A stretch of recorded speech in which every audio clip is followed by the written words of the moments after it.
Imaginemos que tenemos un espacio vectorial V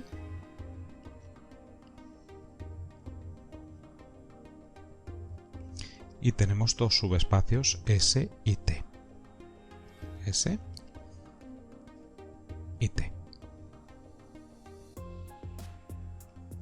Fíjate, esto de aquí son los elementos que están en S y en T.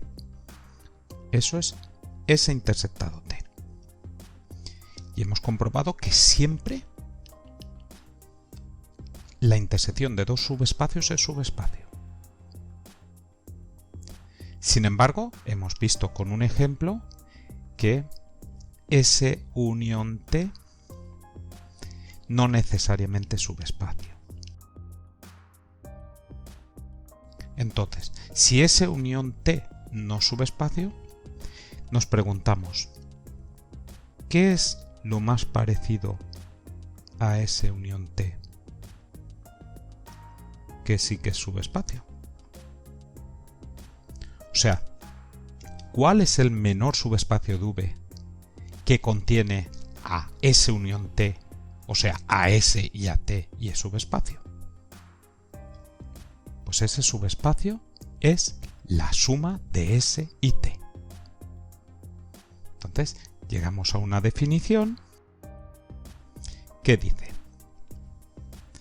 que si S y T son subespacios de V, entonces se define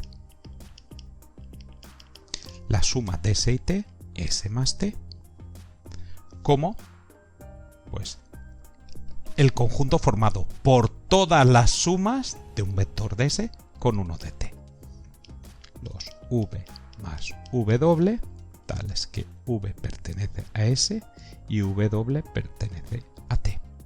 Entonces, para calcular S más T, pues tenemos que considerar todos los vectores de S, todos los vectores de T y sumarlos. Uno de S con uno de T. ¿Cuándo un vector está en la suma? Cuando puede expresarse como un vector de S más uno de T. ¿Vale? Entonces, lo vamos a ver con un ejemplo. Un ejemplo, además, un ejemplo que ya hemos trabajado. Vamos a ver cómo obtener vectores de una suma de subespacios, cómo ver si un vector está en la suma y todas estas cosas.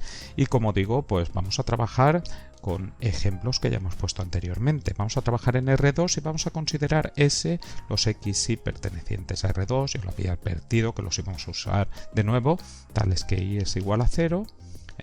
Son aquellos vectores cuya segunda componente es 0 y consideramos T, los X y pertenecientes a R2, tales que la X es 0, la primera componente es 0. Se tienen que S y T son subespacios de R2, ¿vale? Y nosotros vamos a trabajar con la suma de S y T, ¿vale? Posteriormente, pues vamos a demostrar que la suma es subespacio. Todavía no lo vamos a hacer, ¿eh? Ahora simplemente, pues vamos a obtener vectores de S más T y vamos a ver cómo comprobar si un vector está en la suma en S más T. Entonces, ¿cómo obtenemos vectores de S más T? Pues mira, consideras un vector de S, pues por ejemplo el 1, 0, este vector pertenece a S, ¿por qué? Porque su segunda componente es 0, su Y es 0. Y consideramos un vector de T. Pues bien sencillito, 0, 1 pertenece a T. ¿Por qué? Porque su X es 0. Su primera componente es 0. Entonces, si nosotros sumamos este vector de S con este vector de T, tenemos un vector de S más T. 1, 0 más 0, 1. Pues tenemos un vector de S más 1 de T. Y por definición, si hacemos la suma, pues eso está en S más T. 1, 1, que es el resultado de esa suma, pertenece a S más T. Entonces, para obtener vectores de S más T, pones 1 de S, 1 de T, y el resultado pues está en S más T. Por ejemplo, si ahora consideras el menos 1, 0, que pertenece a S porque su segunda componente es 0, y ahora el 0, 3,5, pertenece a T porque su primera componente es 0, pues entonces si haces la suma, menos 1, 3,5, eso pertenece a S más T. ¿Ves qué sencillo es? Bueno, y el caso más sencillo de todos, es que vector de S y que vector de T, pues podemos poner aquí, que sea el ejemplo más sencillo del mundo. Pues claro, st son subespacios, pues pones el vector 0 en ambos casos. 0, 0, 0, 0, y esto te queda 0, 0. Esto pertenece a S más t, porque es suma de 1 de S con 1 de t. Además, fíjate que aquí pues lo que estás obteniendo pues es algo que lo vas a tener en general. Siempre el vector 0 está en la suma de dos subespacios. ¿Por qué? Porque simplemente lo tienes que poner como el vector 0 más el vector 0. Como ambos son subespacios, el 0 pertenece a ambos y por lo tanto pues tenemos que el vector 0 estaría en S más t. Entonces, una vez que hemos visto cómo obtener vectores de S más t, pues lo que vamos a hacer ahora es ver pues, si un vector dado pertenece a S más t o no pertenece a S más t. Imagínate, por ejemplo, el vector 4 menos 5. Y yo me pregunto, ¿este vector pertenece a S más t? Pues entonces, para ver si pertenece a S más t, lo que tengo que hacer es escribirlo como 1 de S más 1 de t. Y es muy sencillo. Mira, 1 de S, ya sabes, por definición de S, la y de ese vector tiene que ser 0. 1 de t, por definición de t, la x de ese vector tiene que ser 0. Entonces, pues está clarísimo, ¿no? Pues aquí tenemos que poner el 4, 0, y aquí tenemos que poner el 0 menos 5. El primer vector pertenece a S porque la segunda componente es 0, el segundo vector pertenece a t porque la primera componente es 0, y si haces 4, 0 más 0 menos 5, eso te queda 4 menos 5, que pertenece a S más t, porque es un vector de S más 1 de t. Además, piensa en otra opción, piensa en otra posibilidad.